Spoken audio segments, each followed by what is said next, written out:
Now, that looks more like a real Texas Rangers offense.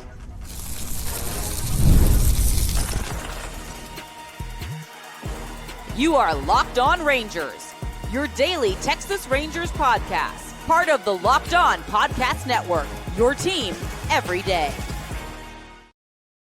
You are locked onto the Texas Rangers, the first and best daily Rangers podcast. I'm Bryce Patrick, a cripplingly addicted Texas Rangers fan, covered this team for 12 seasons, including all 7 as the founder and host of this podcast. Thank you all so much for making Locked On Rangers your first listen every single day. If you're not already, you can follow me on Twitter at Bryce Patrick. You can follow the show at Locked On Rangers. Hit subscribe on your favorite podcasting platform and on YouTube, where the best way you can help grow the show is to comment nearly any single thing below. Now, on today's show, we're talking about the Rangers' offensive outburst, their highest run scoring production of the season, why it looks like everything's finally coming together, and Evan Carter looking like the prince who was promised. We'll talk about all that and more, but first, this episode is brought to you by Monarch Money. Take control of your finances with Monarch Money. Use code LOCKEDONMLB at monarchmoney.com for 50% off your first year.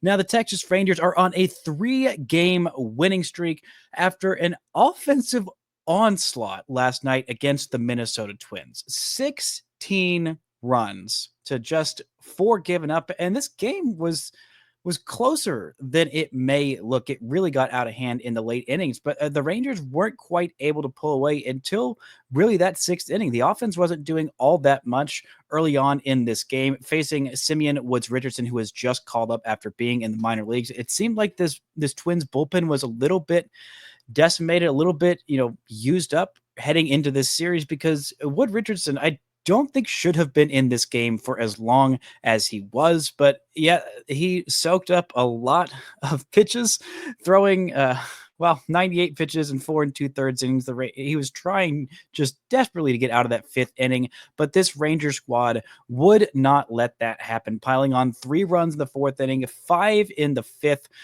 and 2 more in the 6th, and then just for good measure, 6 runs to finish off these Twins in the 8th inning, a 16-run outburst in which the Rangers had 17 hits, 4 walks, and just 4 strikeouts. And you know what? It could have been a lot worse. I mean, expected batting average wise, the Rangers in this game hit 378 as a team. 378 as a team. But that's not as good as it could have been. The expected batting average for this team in this game, 434. Oh my goodness. I have never seen an expected batting average so high. This team was just crushing the ball. They were putting together really quality plate appearances, and they were doing so with runners in scoring position and doing it with 2 outs and even with 2 strikes at times. A 2-out RBI, 2-out, 2-strike, 0-2 RBI for Josh Smith. And, right when it seemed like the Twins kept on being about to get out of jams, they weren't able to. The Rangers were 9 for 21 with runners in scoring position. 9 for 21 with quite a few extra base hits. A 5 RBI day for Kyle Higashioka, who had a couple of great at-bats. Josh Jung had a multi-hit day and 4 RBIs. Evan Carter had a 3-hit, 3-walk day.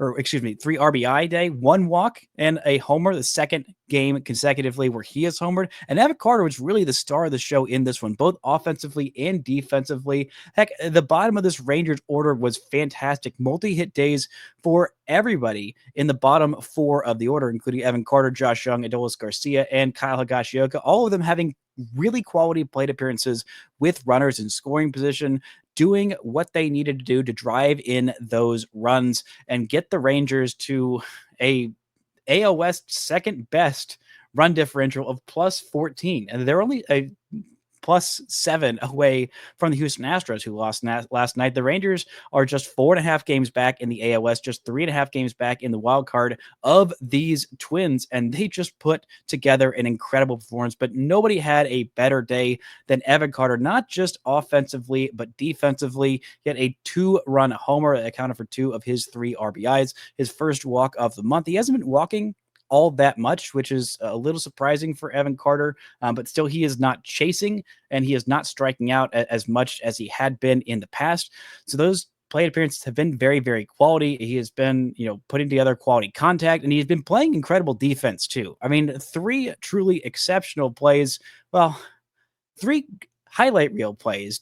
One or two of them may have been aided by a couple of missteps, especially early on. But to close out the first and the third inning with the runner in scoring position, making some truly heroic grabs, a couple of sliding catches in that first inning. The first one he didn't really get a good read on it. A leadoff double by Byron Buxton. So the game was still 0-0 at that point, and stayed 0-0 a couple of times because of some great plays by Evan Carter, including a leaping grab on a ball that had an expected batting average over 700 in that third inning. A beautiful leaping grab. And now Evan Carter in 17 games, his WAR is up to 0.7.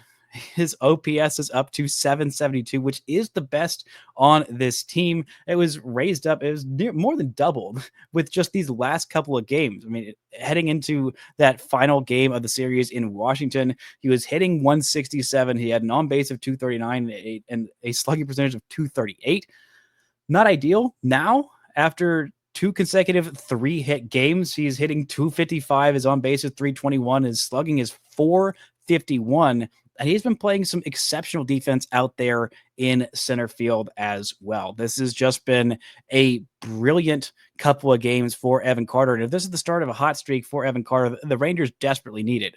I mean, there were a lot of people that just kind of wrote off Evan Carter after, he missed the start of this season and was sent to the minor leagues because he just looked horrendous in spring training. He missed the significant chunk of last year with a back injury, and it's something that he is managing and working through. But a lot of people were just like, okay, well, this 22-year-old former top 100, top 10, top 5 prospect in all of baseball, yeah, he's just done. He's just absolutely done. There's no way he's going to do anything. And I think that was a lot premature, extremely premature. I mean, there are definitely reasons to manage those expectations. I don't know if Evan Carter is going to be a continual, 350 to 380 on base guy with 20 to 25 homers, playing Gold Glove defense and playing, 150 to 160 games a year in center field.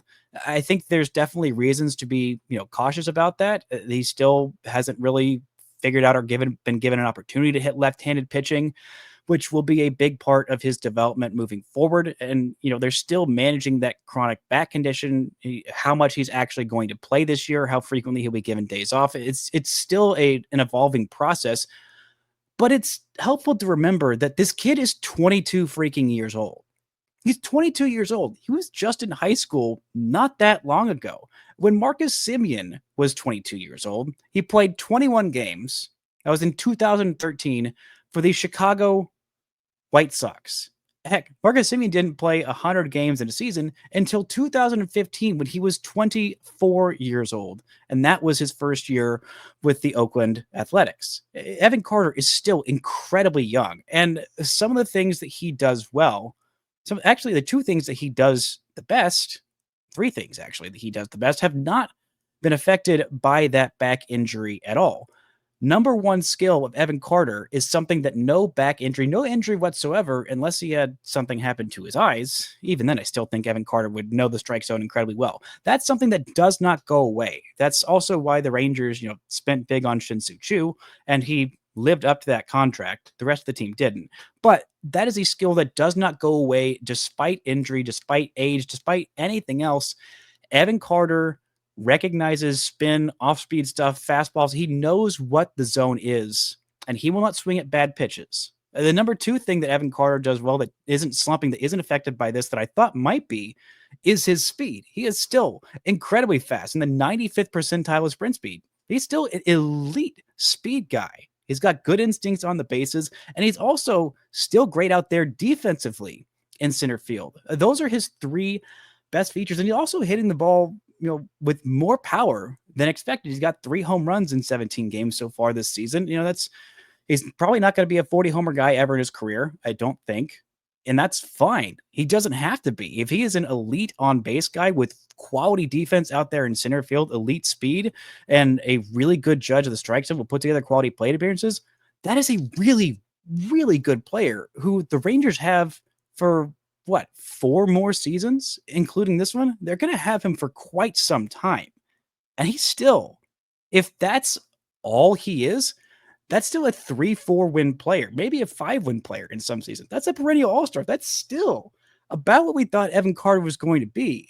And I think if he can, continue this production, can continue, eventually, I think he's going to figure out how to hit lefties. He's going to get some more opportunities. And even if he's not great against lefties, that's what, 25% of the league throws with their left hand.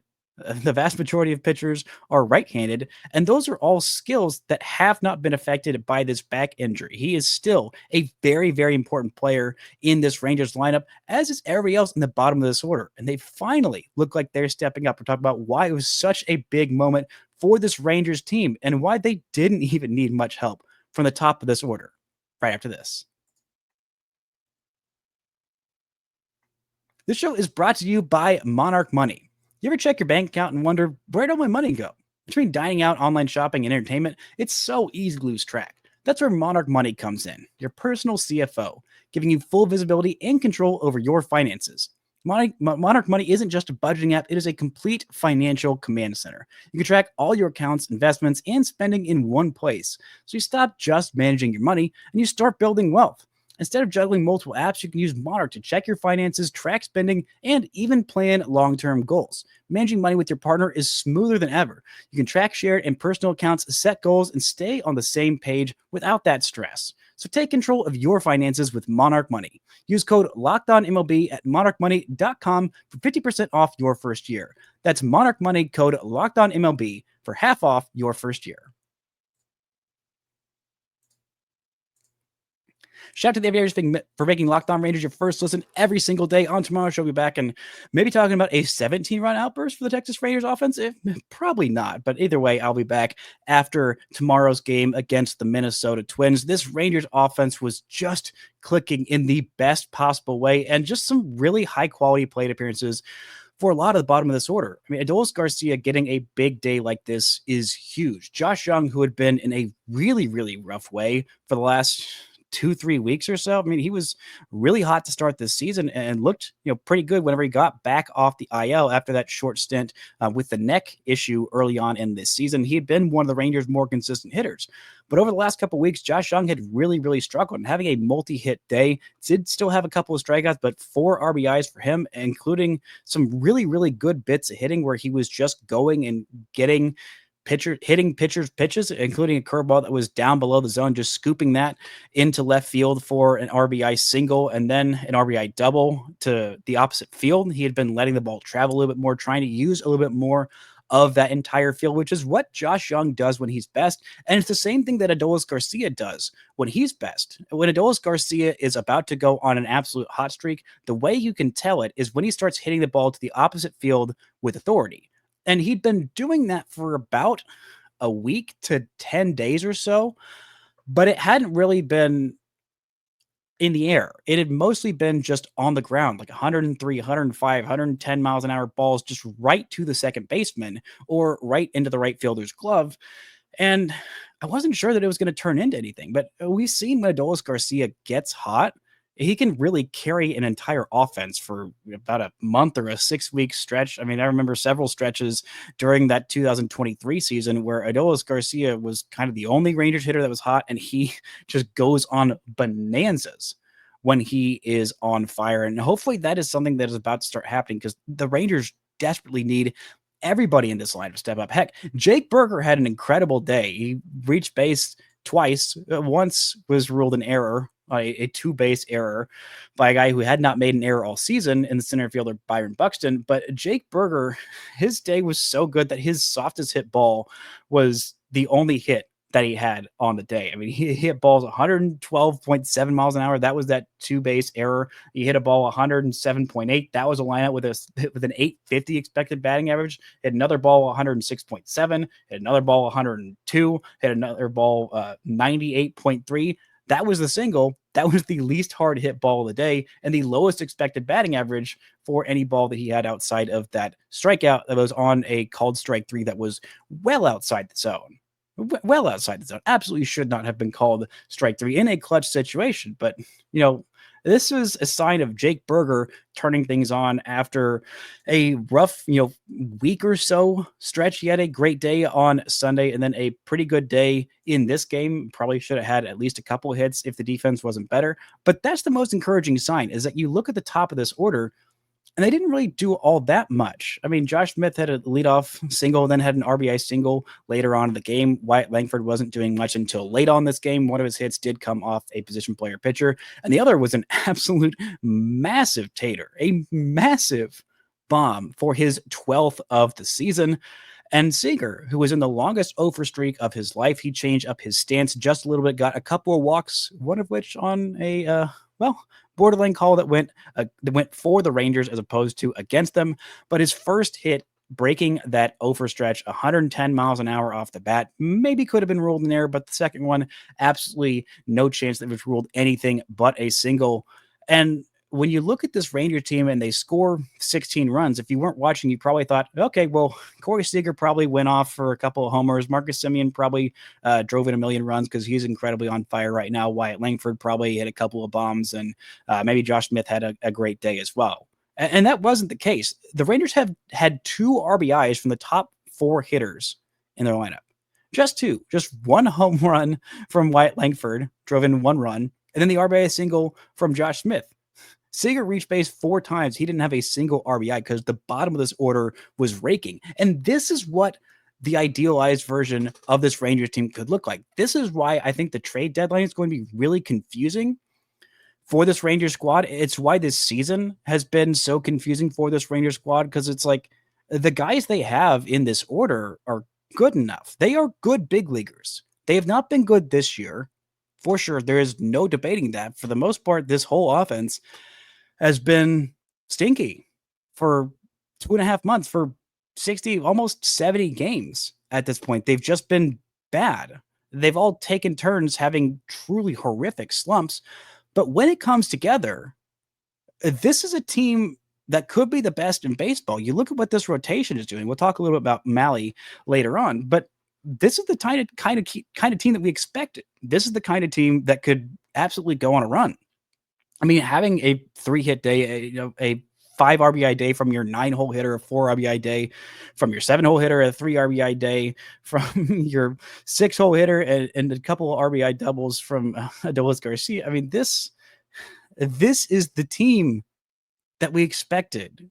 And maybe it just took this long to get things going. There have been other teams that have won World Series that really didn't figure it out until about midway through the season. And you look up and down the rest of this AL West, it's not that impressive. Right now, the Rangers are sitting half a game back in 4th place in the AL West because somehow the Angels have gone on another incredible hot streak. And the A's, the bottom has really fallen off. I mean, they have been horrific over the last, month-long stretch, which as a Rangers fan, is incredibly infuriating that the A's forgot how to pitch immediately after they just walloped the Rangers. That would have been really nice for them to forget how to pitch when the Rangers were playing them, 3 series in what felt like a month and a half or so. That would have been nice. That would have been really nice if they were terrible at that point. But that's not the way the cookie crumbled. The Mariners got off to a really, really hot start. They have cooled off quite a bit. Their pitching has fallen off. Their offense has fallen off a little bit. Cal Raleigh's still an absolute monster, but they're back at 500. They lost by 9 runs or so last night, and they got obliterated by the Arizona Diamondbacks. And the Astros, they're fine. They're a decent team. They might end up winning this AL West by default because nobody's that good. They're 36-30 though. They have a plus 21 run differential. Like their expected wins-loss record is about that. And the Rangers' expected win-loss record, it's now positive because of a 12-run victory, but it was positive before that. This was a 14-run victory. They were at zero run differential heading into this game. Now they are at plus 14. So their expected wins-loss record is 35-2. If that were the case, they'd be 2.5 games out of first place. I think a game and a half out of first place if they had the same record as their expected wins-loss record. But this is a time where the Rangers can go on a tear. This is a time where the Rangers, they're on a 3-game winning streak. This is a decent Twins team. We're talking about this pitching staff being picked up by the bats for the first time this season. Why that's such an important thing to keep this momentum going right after this. This show is brought to you by Supply House. Get the supplies you need for the site that's made for the skilled trades. Supply House. Whether you're in plumbing, HVAC, or electrical work, Supply House is the reliable way to order products online. Their easy-to-use website is packed with helpful resources and the latest product info to help you get the job done right. Plus, with a complete inventory of over 200,000 parts from 400 plus top brands, you'll find exactly what you need delivered fast from coast to coast. Need help with an order? Supply House offers expert support and industry-leading service, so you'll always talk to a real person. And for the trade pros looking for an extra edge, their free Trade Master program offers exclusive perks like a dedicated phone line, free shipping, and discounts on every order. So join the Trade Master program today at supplyhouse.com/TM and start ordering plumbing, HVAC, and electrical supplies with just a few clicks. Plus, use promo code SH5 for 5% off your first order. That's supplyhouse.com. Shout out to the Everydayers making Locked On Rangers your first listen every single day. After every single game, Jeff Biggs is with you for the Locked On Rangers postcast, coming to you live right after every single game. I'm sure that was a much more fun game last night than he's had this season, but shout out to Jeff. Glad to have him as a part of the Rangers Locked On Rangers podcast team. Check him out in your Locked On Rangers feeds on YouTube and wherever you get your podcasts. Now, this was not the best day for Tyler Mahle heading back to Minnesota, the place where he pitched for, well, a year and a half technically, but didn't actually pitch all that much for the Minnesota Twins. He was given away in a lopsided deal to the Cincinnati Reds, where they gave up a couple of really, really high quality prospects, and they just didn't get a whole lot of starts out of him. It was not a great tenure in Minnesota. Just 4 starts the season that they traded for him at the deadline, and then 5 starts before he had Tommy John surgery in 2023. Then he signed that 2-year deal with the Rangers. Just a couple of starts for him to rehab in 2024, and then in 2025, he has been exceptional.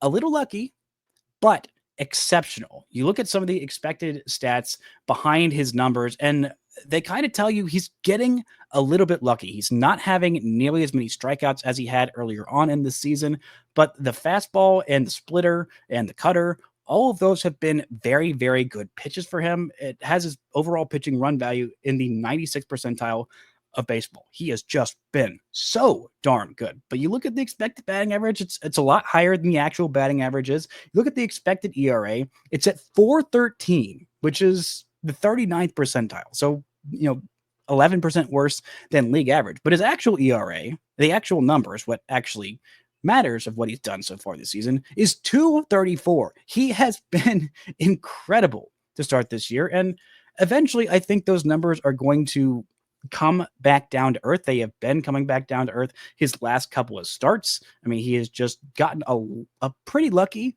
with runners in scoring position, with his defense carrying him, with the strikeouts just not quite being there. I mean, he hasn't had more than 5 strikeouts in a game since the 1st of May. And that game, he had 6 strikeouts. Heck, he's only had 3 games where he had more than 5 strikeouts in a game. He had the 5 strikeout game on April against Tampa Bay, where he went 5 shutout innings with just 1 hit ball there. He had 9 strikeouts and 3 hits against the Angels on the 15th. He looked incredible there.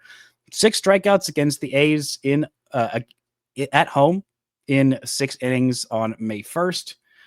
And then 5 Ks against Tampa Bay in that game where he looked kind of erratic and was really not helped out by his bullpen. He only gave up 1 run, and then the bullpen came in and gave up all 3 of his inherited runners in that last start against Tampa Bay. And that jumped his ERA from 164 to 202. And now it's jumped, 0.7 runs in the last 2 starts. I mean, 4 runs in this one, including a home run that was, not a great home run to give up. He hasn't given up a whole lot of home runs this year. That's also why, his ERA is much lower than the expected. He's been getting hit hard a little bit, but he has not been giving up home runs. This one on an 0-2 pitch to Matt Wallner that absolutely was crushed. Not really a bad pitch, but maybe should have been a little bit further outside the zone, because it seemed like he was, gearing up for the off-speed stuff. And I guess he thought that he set him up to where he could throw a fastball by him in the zone for strike 3. Alas, that was not the case. But, 10 hits for him allowed in this one. Thankfully, only just the 1 walk,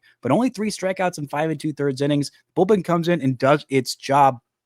But with this starting rotation, they have been carrying this Rangers team to this point in the season. They have been taxed. They have been doing a lot. They have had to been nearly perfect to this point in the season. And we are 65, 70 games into this season. And the rotation, it's not going to stay like this. We were 67 games into the season. My mistake. I was splitting the difference. But this rotation, as good as it's been, Nathan Eovaldi has been incredible. Jacob deGrom has been incredible. Tyler Mahle has been incredible as well. But they're not going to have sub 2.5 ERAs to this point through the end of this season. I don't think Nathan Eovaldi is going to have a 1.56 ERA at the end of the year. Exactly. I don't think it's going to be below 2. If it is, that is incredible, phenomenal. Maybe Jacob deGrom will have a sub 2 ERA because that's something that he does with regularity. Tyler Mahle, if he can have a sub 3 ERA and give the Rangers 150 to 180 innings, that would be a massively, massively, massively successful season. And if he does that, and if all of these guys have, sub 2.5 ERAs at the end of the year and they give the Rangers 150 to 180 innings, then this is still going to be one of the best rotations in baseball. But it has had to be so perfect. The margin for error has been so slim. Same thing for the bullpen. For every pitcher on this roster, the margin for error has been nothing. There has been no margin for error. The offense has been so lackluster that every pitch is high leverage. It's not a sustainable way to win. It's not a sustainable way to live as a pitcher. It is just a really, really tough ask to ask every starting pitcher and every bullpen arm to just be completely on it every single game and give them no margin for error. When the Rangers score 4+ runs, this team is basically unstoppable. You score 5+, they're really unstoppable. You score 16, you're going to win every single game with this starting pitching staff, but you're not going to score 16 runs every single game. So looking at the process of this offense, not just the results, but you look at the expected numbers, you look at the kinds of pitches that they were swinging at versus what they weren't swinging at. You look at the kind of base running moves that this team was doing. You look at how this team was, still stealing bases. I mean, Adolis Garcia stole second base. Marcus Semien stole second base. What they were doing defensively, making some great plays in the outfield. I mean, this has been an elite run prevention team, and it's not just the starting staff. It's not just a couple of guys in the bullpen here and there having good days, which the bullpen, by the way, shout out to the bullpen for keeping it close as well and just completely slamming the door in this one. Sean Armstrong coming in and finishing off that 6th inning and then pitching the 7th inning. Cole Winn coming in still with a perfect 0 ERA on the season through AAA and in the big leagues so far this year. Really good stuff so far for him. Didn't have a strike on this one, walked a batter, but still good enough. Caleb Bosley coming in, getting just 1 hit allowed and shutting the door down in this one, lowering his ERA now significantly below 5 at 4.71.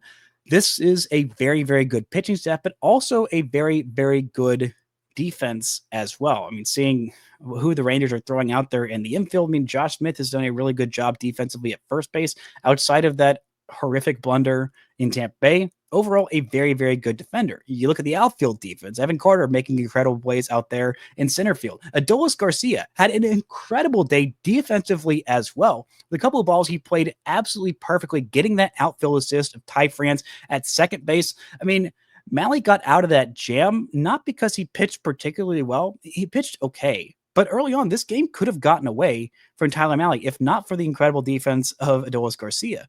That right field in Minnesota is a very, very difficult right field to play. There was that ball that was the first ball hit in play by Byron Buxton. It looked like it was gone by a mile. It bounces off that weird right field jettison porch, and Adolis Garcia played it perfectly. That ball that he got Ty France out on was a ball that he played. He got a little bit too close to the wall and then backs off exactly as he needs to, plays the ball right off the wall, bare hands it, turns and throws an absolute strike to second base. He has been exceptional this year defensively. This is better than he looked defensively the year that he won the Gold Glove. I mean, his offense this year, at times it has looked really, really horrible. But because he has been a truly exceptional, maybe the best defensive right fielder in baseball, Willie Abreu is going to be the only one who has any kind of claim otherwise. But Adolis Garcia has been sensational defensively out there in right field. And then the infield, Corey Seager has been really good defensively at shortstop this year. Josh Jung is a great defensive shortstop. Heck, the time we've seen Ezekiel Duran out there, he's done a great job at the infield, the outfield, wherever he's been. Marcus Semien, still a Gold Glover out there at second base, if not for that guy up there in Toronto and Andres Jimenez. He is still an elite defensive second baseman. And, the catchers have mostly done their job. They've gotten better at keeping base runners from just stealing wildly. The pitchers have also helped with that. And at first base, whenever you're not having Josh Smith out there, Jake Berger has done a really, really good job defensively at first base in a position that I didn't think he was going to be that good a defender. There's a lot of things about Jake Berger I wasn't sure he would be as good as he is, including his speed and his defense, those two things specifically. But this has been an elite run prevention team. They have got a lot of elite factors on this team to the point where I think if this offense starts to turn around, it's not like this offense needs to score 16 runs a game. It's not like the bottom four bats in the order have to have multi-hit games, 3, 4, 5 RBI days every single game. That's not what I'm saying. That's not what's expected of this team. And because there are so many other parts of this team that are elite, maybe eventually the starting pitching will come back down to earth a little bit. Like Tyler Mahle, I don't think he's going to have a 2.3, 2.4 ERA for the entire season. If it stays below 3 or even around 3, that's very good still. That's very good. You're going to have Nathan Eovaldi and Jacob deGrom at the top of your rotation. Those guys are the best in the business. This defense, it's not going anywhere. It is still going to be an elite defense from game 1 to game 162. They had a couple of really bad misplays there in Tampa Bay, but for the most part, this is an exceptional defense. This is a lineup with incredible potential. And if they start turning things on, this looks a lot more like the World Series contender that we were promised at the beginning of the season than they've looked like at any point in this season. That's going to do it for today's show. Thank y'all so much for listening and subscribing. And until next time, don't forget to enjoy baseball.